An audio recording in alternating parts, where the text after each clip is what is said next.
नमः शिवाय ओम नमः शिवाय हरि हरि भोले नमः शिवाय नमः शिवाय ओम नमः शिवाय हरि हरि भोले नमः शिवाय। शिव जी की जय, माता पार्वती की जय। आइए भक्तों, आज सुनते हैं सोमवार व्रत की कथा एवं आरती। समय की बात है, किसी नगर में एक साहूकार रहता था। उसके घर में धन की कोई कमी नहीं थी, लेकिन उसकी कोई संतान नहीं थी। इस कारण वह बहुत दुखी था। पुत्र प्राप्ति के लिए वह प्रत्येक सोमवार को व्रत रखता और पूरी श्रद्धा के साथ शिव मंदिर जाकर भगवान शिव और माता पार्वती जी की पूजा करता था। उसकी भक्ति देखकर एक दिन माँ पार्वती प्रसन्न हो गई और भगवान शिव से उस साहूकार की मनोकामना पूर्ण करने का आग्रह किया। पार्वती जी की इच्छा सुनकर भगवान शिव ने कहा कि हे पार्वती, इस संसार में हर प्राणी को उसके कर्मों का फल मिलता है और जिसके भाग्य में जो हो उसे भोगना ही पड़ता है। लेकिन पार्वती जी ने साहूकार की भक्ति का मान रखने के लिए उसकी मनोकामना पूर्ण करने की इच्छा जताई। माता पार्वती के आग्रह पर शिव जी ने साहूकार को पुत्र प्राप्ति का वरदान तो दिया, लेकिन साथ ही यह भी कहा कि उसके बालक की आयु केवल 12 वर्ष होगी। माता पार्वती और भगवान शिव की बातचीत को साहूकार सुन रहा था। उसे न तो इस बात की खुशी थी और न ही दुख। वह पहले की भांति शिव जी की पूजा करता रहा। कुछ समय के बाद साहूकार के घर एक पुत्र का जन्म हुआ। वह बालक 11 वर्ष का हुआ तो उसे पढ़ने के लिए काशी भेज दिया गया। साहूकार ने पुत्र के मामा को बुलाकर उसे बहुत सारा धन दिया और कहा कि तुम इस बालक को काशी विद्या प्राप्ति के लिए ले जाओ और मार्ग में यज्ञ कराना।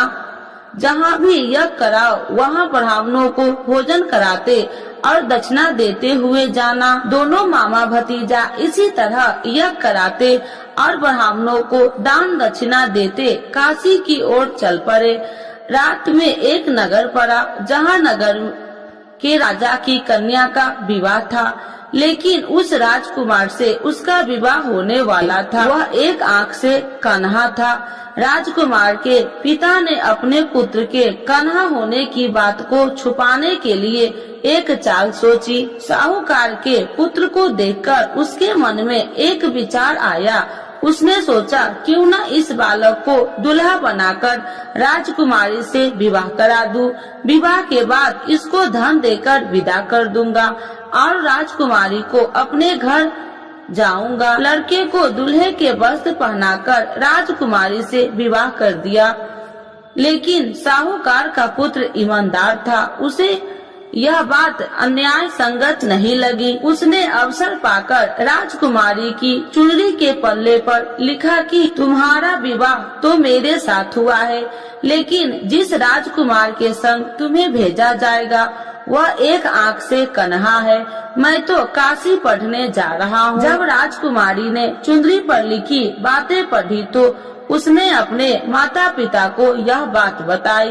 राजा ने अपनी पुत्री को विदा नहीं किया, जिससे बारात वापस चली गई। दूसरी ओर साहूकार का लड़का और उसका मामा काशी पहुँचे और वहाँ जाकर उन्होंने यज्ञ किया। जिस दिन लड़के की आयु 12 साल की हुई उसी दिन यज्ञ रखा गया। लड़के ने अपने मामा से कहा कि मेरी तबीयत कुछ ठीक नहीं है। मामा ने कहा तू अंदर जाकर सो जाओ। शिव जी के वरदान अनुसार कुछ ही देर में उस लड़के के प्राण निकल गए। मृत भांजे को देख उसके मामा ने विलाप शुरू किया। संयोगवश उसी समय शिव जी और माता पार्वती उधर से जा रहे थे। पार्वती भगवान से कहा, स्वामी मुझे इसके रोने के स्वर सहन नहीं हो रहा, आप इस व्यक्ति के कष्ट को अवश्य दूर करें। जब शिव जी मृत बालक के समीप गए तो वह बोले कि यह उसी साहूकार का पुत्र है जिसे मैंने 12 वर्ष की आयु का वरदान दिया था। अब इसकी आयु पूरी हो चुकी है।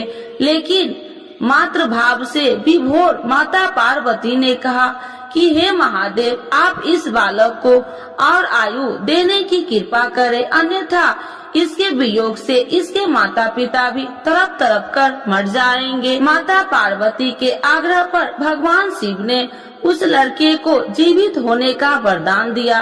शिव जी की कृपा से वह लड़का जीवित हो गया। शिक्षा समाप्त करके लड़का मामा के साथ अपने नगर की ओर चल दिया। दोनों चलते हुए उसी नगर में पहुंचा जहां उसका विवाह हुआ था। उस नगर में भी उन्होंने यज्ञ का आयोजन किया। उस लड़के के ससुर ने उसे पहचान लिया और महल में ले जाकर उसकी खातिरदारी की और अपनी पुत्री को विदा किया। इधर साहूकार और उसकी पत्नी भूखे प्यासे रहकर बेटे की प्रतीक्षा कर रहे थे। उन्होंने प्रण कर रखा था कि यदि उन्हें अपने बेटे की मृत्यु का समाचार मिला तो वह भी प्राण त्याग देंगे, परंतु अपने बेटे की जीवित होने का समाचार पाकर वह बेहद प्रसन्न हुई।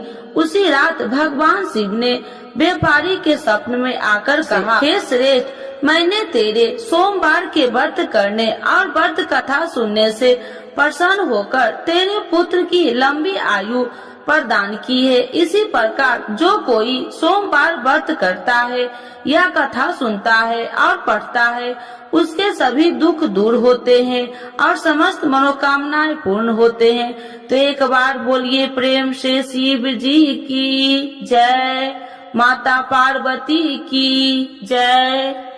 आरती शिव जी की। ओम जय शिव ओमकारा, स्वामी जय शिव ओमकारा, ब्रह्मा विष्णु सदा शिव अर्धांगी धारा। ओम जय शिव ओमकारा, एकानन चतुरानन पंचानन राजे, स्वामी पंचानन राजे, हंसासन गरुड़ासन विश्वाहन साजे। ओम जय शिव ओमकारा, दो भुज चार चतुर्भुज, 10 भुज अति सोहे, स्वामी 10 भुज अति सोहे, त्रिगुणी रूपिणी रखिते, तिरुबनि जन मोहे। ओम जय शिव ओमकारा, अच्छी माला बनि माला, मुंडी माला धारी, स्वामी मुंडी माला धारी, त्रिपुरारी कंसारी, करी माला धारी। ओम जय शिव ओमकारा, श्वेतांबर पीतांबर, बाघांबर अंगे, स्वामी बाघांबर अंगे, सनिकादिक गरुणादिक, भूतादिक संगे। ओम जय शिव ओमकारा, करके मध्य कमंडल, चक्र त्रिशूल धारी, स्वामी चक्र त्रिशूल धारी, सुखकारी दुखिहारी, जग पालनकारी।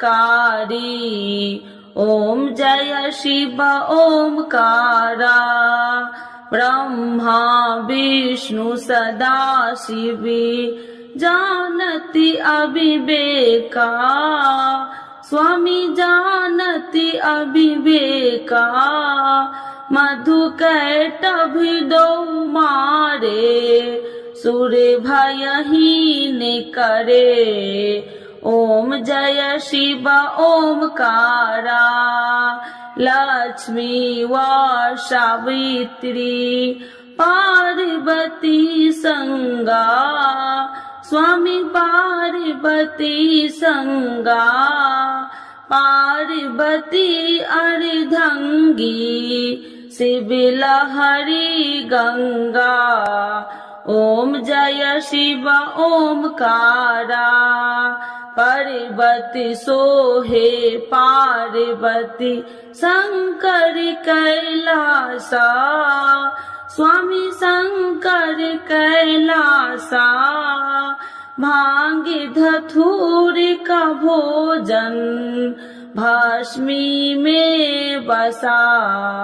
ओम जय शिव ओमकारा जटा में गंगा बहती है गले मुंडन माला स्वामी गले मुंडन माला। शेष नाग लिपटावती ओढ़ते मृग छाला। ओम जय शिव ओमकारा काशी में विराजे विश्वनाथी नंदी ब्रह्मचारी स्वामी नंदी ब्रह्मचारी। नित्य उठी दर्शन पावती महिमा अति भारी। ओम जय शिव ओमकारा त्रिगुण स्वामी जी की आरती जो कोई नर गावे स्वामी जो कोई नर गावे। कहत शिवानंद स्वामी मन वांछित फल पावे।